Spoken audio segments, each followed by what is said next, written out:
we are a great people. We look about the Talawa for real, for real, for real. Today I have with me a very interesting guest. His name is Claude Gayle, and we're gonna get into a little bit of his story and what he has to tell us. How are you doing, Claude? Very good, sir. How you doing, Ademba? I am doing well. Wonderful. All right, hear what I have to ask you, right? Yes. First of all, I think you're legendary, right? I'll let you say what you're saying. Beg to differ. But I think you're legendary for the fact that what we know as me, as a young person growing up, there's this image on our, what denomination was it again? I think it was $500 I saw it on first. Oh, right. It was a $500 bill. Yeah. Nanny. Because we now know that $500 bill as Nanny. People don't call it $500. Nanny, yes. Yes? And you are the person who drew or created the image of Nanny on that $500 bill. Well, you say on that $500 bill, and yes, she is on the $5 bill. The original creation of Nanny was my work, my drawing. It was a pen and ink drawing that I did. This was 1975 or 6, somewhere there it was. I was a student at the art school that was at North Street. It became later on the Manley College of Arts up Arthur Drive, I think. So this was back then as a student, young kid, and Carl Craig, who was the principal at the time, dean, he threw it out to us one day at the gathering that there's a competition for the image of Nanny. Of course, we knew very little. I knew very little about Nanny. It's been part of our folklore even in Jamaica. We know she was a real person, or I knew she was a real person then, but didn't know much. Didn't know much about many things that are important to us in Jamaica at the time. We know we get the education system, we go through school, we're in the system, but a lot of what we're taught was not about us as a people. So to get to the meat of the matter, it was thrown out, and there may have been about 15 students who actually submitted some work. And I submitted mine like everybody else. I had a friend in school, in art school with me. Her name was Olive Boyne. I don't know what her last name is now. Olive Boyne. She was my friend, real good friend. So I said, Olive, sit for me. So the image essentially was from my looking at Olive, but thinking of Nanny. As again, very little clarity, because we didn't know what Nanny was like. I knew she was dark black person, so she had to be dark. And I put on her the head wrap and African things, because basically she's African. Right. And back then, to tell the truth, as Jamaicans, even as young Jamaican people, we weren't really, what's the way to say? We were still trying to get a sense of who we were as a people, who we are as a people, and the strengths of our ancestry that should be and would eventually become very meaningful to us. So now, of course, as meaningful as Nanny is, my concern, if it is a concern, it's not not of that importance, but that it is known how she originated in terms of the image, and the renditions that have been done subsequently, they're all fine, beautiful. Most of them are better than mine, but it still retains the essence of what she was as created then. And some changes, the changes to me are obvious, of course, because I did the first one, but the changes are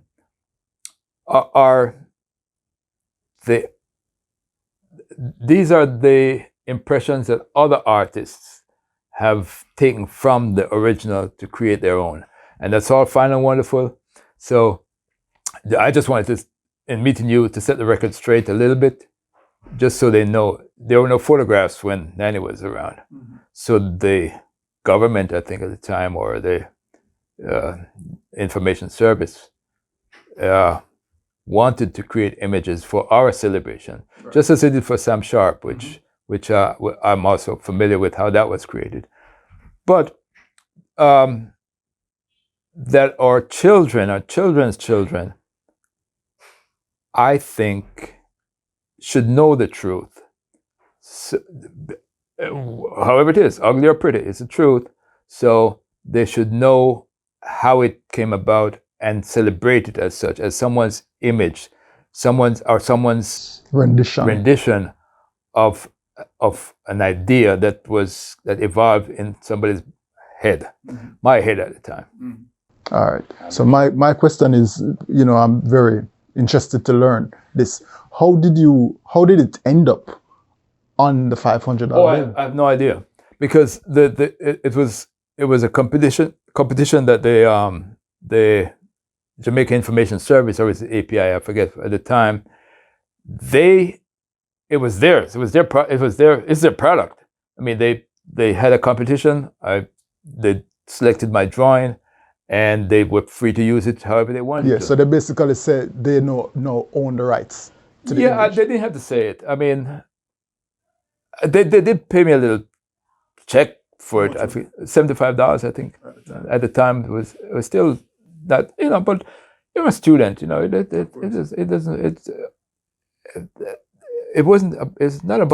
even about the name. It's not even about the fact that I did it.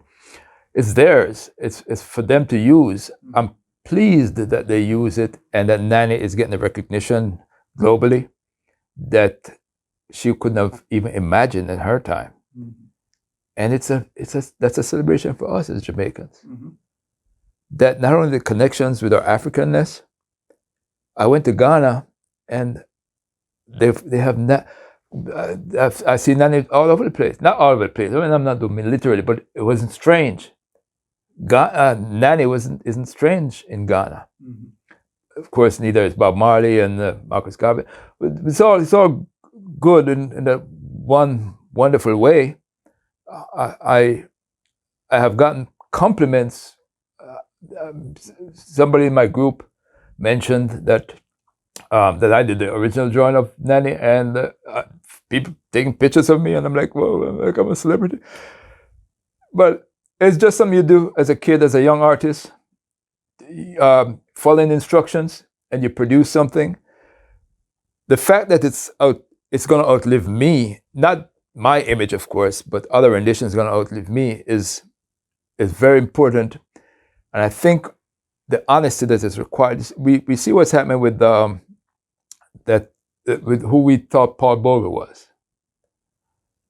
and the confusion that it has spawned to how many 20, 30, 40 years later, whatever it is, just because I don't want to say it, but the people who had the power to decide, they didn't think far enough into the future to level with the people as they're doing this. Truth is always best. We can live with truth, even if it's not pretty, if it's ugly, whatever, but we can live with the truth because we can build on the truth to make of it what we will. But if it's deception for any reason, whatever, political reason or whatever it is, and our generations coming after, our children's children and beyond, they'll be living with us, not a lie necessarily, but a deception that they didn't deserve. Our children deserve the honest truth about who we are, how we came to be here, how it is that we are, we are predominantly black, yes, but there's diversity in blackness. There's nothing wrong with a people who are mixed with other people. I don't care where they're from and what their ancestry is and whether they were my slave master or what. We are who we are. And we are proud of who I'm speaking for myself, but I'm speaking for Jamaica, but I'm taking the liberty of speaking for Jamaica. We are who we are. I cannot see a difference between my brother as a Jamaican if he's dark, light-skinned, white man, Chinese, Indian, we're all a part of that land called Jamaica. And the heritage, the culture is all ours. If you as a Jamaican white man go somewhere else, if in New York here, and Jamaican white man who pass you by like another white man, and you hear him say, Wagwan. Immediately you know that's a Jamaican. Jamaican? Or him hear your costume bad and him say, what about, wait. You know what I'm saying? We cannot hide our identity or be ashamed of it just because we look back and think about what they did to us. But how far back are you going to go? Other people did bad things to us too, but we are here now. And we are who we are. So I'm sorry, I'm getting off on a tangent here That's fine. I may not need to, but I'm pleased to talk with you. I respect you. I respect your work, and I think it's a privilege for me, but it's an honor for you to share your work with the Jamaican people, everybody else too, of course, but primarily the Jamaican people. It's part of our growth as a country, as a nation.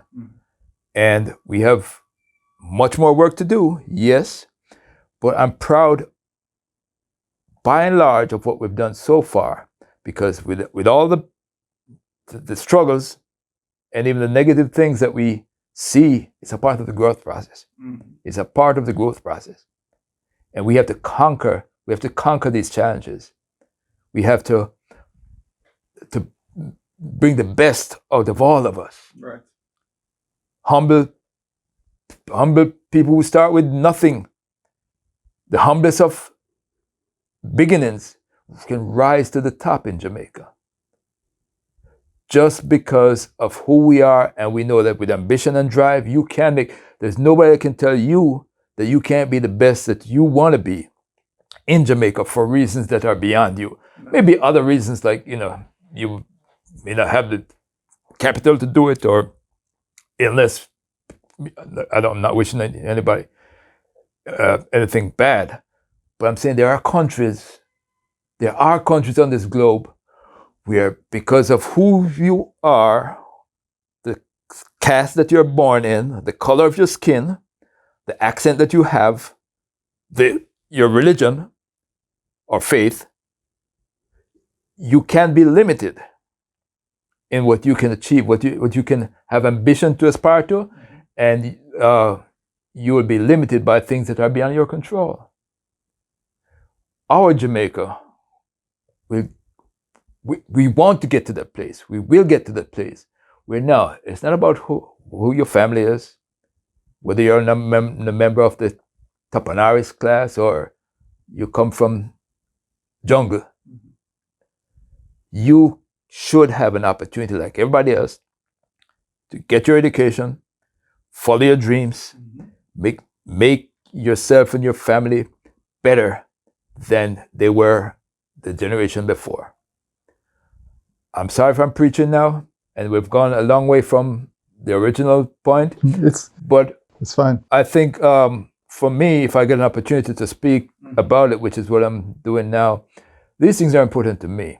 I'm a old grown man now. I don't have many years left. I'm glad for tomorrow, but I haven't forgotten where I'm coming from, what has driven me all these years, and the fact that if I'm successful today, I'm not saying I'm successful, let's just say, but if I'm successful today, it's primarily because of my Jamaican roots, primarily because of what made me a Jamaican citizen, that has put me where I am in other parts of the world, and I don't have to beg anybody for anything because I'm a Jamaican.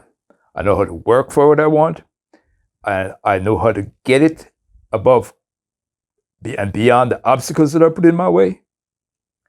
That's who we are as Jamaicans, everywhere across the globe. If you give us a challenge, if you tell us that we can't achieve X, just watch out. We're going to get it. That's who we are as Jamaicans. I'm sorry I know we strayed far from the topic, but I just want to say to you and to Leo who's not right here with us now, proud of you guys. I'm very proud of the work that you've done. I want to see every Jamaican school viewing your film and absorbing it. The production values, it's great production values. It's great. The messages are great. The photography is phenomenal. Let me just say that. And the image that we have of ourselves once we view your film, the image that I'm thinking, I know I'm speaking for myself, but I'm speaking like a Jamaican person who has seen this for the first time in Jamaica, who haven't really a wide association with some of the aesthetics of our country and some of the creative people in our country, the creative, but also the rootical people in our country, the people who made us a people before we became a people, before independence. We were a people before the white man, the Englishman, I'm sorry to make it sound pejorative, but before the Englishman left Jamaica, we were a people. We just weren't recognized as such. So part of the reason all that has happened is the spirit that is in us, been in us for all these centuries. It's been in us. Now that we have to determine our own fate, don't let us down. Children, don't let us down. The generations to come, don't let us down. Because you're standing on the shoulders. You're able to do what you do. I'm able to do what I do because of the people who came before me. My parents, my grandparents, my ancestors, yours, all of us. Nanny, Paul Bogle, Sham Sharp, the Manleys, Marcus Garvey. We're standing on their shoulders. We have to make them proud. It's our duty. I'm not saying we're all going to be great. We're not all going to be Michael Leachin, only one of him. But we all have the need to be the best of ourselves. And the best of myself may just mean that I'm a decent father. I try to be a good family man. And if that's all I can achieve, make sure my children don't starve, make sure they have a good roof over their head, that's honorable. That's all there is. No more is required of me. Of course, I have to get more. Right. But we're not here to be stepped on this earth as Jamaican people, as black people, as African people. We're not here to be walked all over. The earth is ours, just like anybody else. I'll tell my children that, hey, I'm not better than anybody, but nobody out here better than me. I'm as good as any other man on this earth. But just as much as I'm as good as them, they're not better than me either. I may be poorer than them. I may not have the status. I may not have many things. But as a man, I'm just a man like anybody else. So give me that, I'll give it back to you. Understand that I'm a man, I'll give it back to you. Respect. Respect. I'm talking too much, I'm straying too far. I don't want to take up more of your time. My time is yours, and it's been a pleasure. Yeah, it's been a pleasure sitting with you. Thank you. Thank you for this interview. And when I met you today, when Leo mentioned you, it was Marcia, as a matter of fact, mentioned you. I said I had to come and sit with you because you might beg to differ, but I think your work is legendary, sir. And you've seen that tonight, the way how persons responded to you. Yeah. I want to, because I don't want to discount the work of other people who have taken that original drawing and have actually exploded it. You guys exploded it across the screens. Not that it's my work. I recognize that I may have been the seed for it. And my partner Olive, who sat for me and graciously sat for me so I could use some of her features on the drawing. But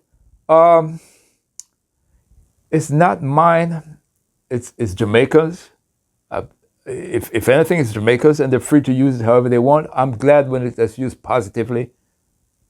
just as Sam Sharp's image is used positively, that's all that matters. I'm speaking for Beresford Nicholson, Shaky. Beresford Nicholson did the original drawing for Sam Sharp. And there's no credit or anything to be, and he's not, I don't even know where he is. But for the record, I'd like to state that. And that, yeah, the people need to know, yeah, this was created by a Jamaican person with their impression, their idea of what these heroes could have been like. And we're happy that it's used and celebrated to the benefit of Jamaica. Sorry if I talk too much. Unless you have another question for me, I'll be happy. Oh, no, I have no more questions. Again, thank you. Appreciate the time. And I appreciate your work, which is going to transcend, as you say, many lifetimes going forward, and in honor of Nanny. And did you say Beresford? Nicholson. We need to thank him as well for this portrayal of Sam Sharp. And I really admire the work of you guys, and I really think that you've positioned yourselves in history like no other. Even though you don't take credit for it, but you guys have done really good work. Thank you. I think I'm speaking for Shaky also, Beresford, that I appreciate that. I'm speaking for him when I say I appreciate that. But also I'm saying that if there is greatness there's greatness in all of us. And so I'm appreciating you and the greatness that you're bringing to our Jamaican table. And to say, if I'm saying to Jamaicans all around, yeah, more of this, more of the greatness. We are a great people. We look about the Talawa for real, for real, for real. Big time. Big time. The feel no way. It's not as if because we're little, we don't have internal strength, internal fortitude. We may not have global strength. We're not a world power like that. But it's just by accident of birth that other people are born elsewhere. Just we are born in Jamaica by accident of birth, but it's a compliment to us. Mm-hmm. We could have been born somewhere else and we wouldn't know. Jamaica would just be another place to us. Right. Another little country down in the Caribbean is somewhere where reggae music and ganja and Rastafari, some people know. Mm-hmm. You'll be surprised at how many people that's just limited knowledge that they have of Jamaica. But we're so much more. And that's why we do what we do. We are a people of character, strength, internal strength. Because you don't bring people from across the ocean to work these sugar plantations or whatever it is, and they survive and flourish, and you think we're not strong? Come on now. Come on now. That's why we survive. That's why we're still here. So we have to build on that. That's all. I'm not speaking against the bad things that happen in Jamaica. Bad things happen everywhere. We as Jamaicans need to control it, take care of our situation. Yes, nobody's gonna come take care of it for us. But we're standing on the shoulders of Marcus Garvey, Nanny. Come on now. You're saying we have to descend to that level of depravity that we're hurting each other like that? That we forgot who we are? It's man. I love Jamaica. Proud to be Jamaican. I know we have problems, but we gotta fix it. We gotta fix the problem, and we're doing it in every one of us. Our little thing that we do when we step out and we do positive things, like you guys are doing. I'm not saying you're gonna make $1 million out of it. You might not. Of what you do, your venture, your project, your business. Mm-hmm. It's what we do. We try, and we succeed or we don't succeed, but we're trying in the positive. We're trying to make Jamaica better, make ourselves better.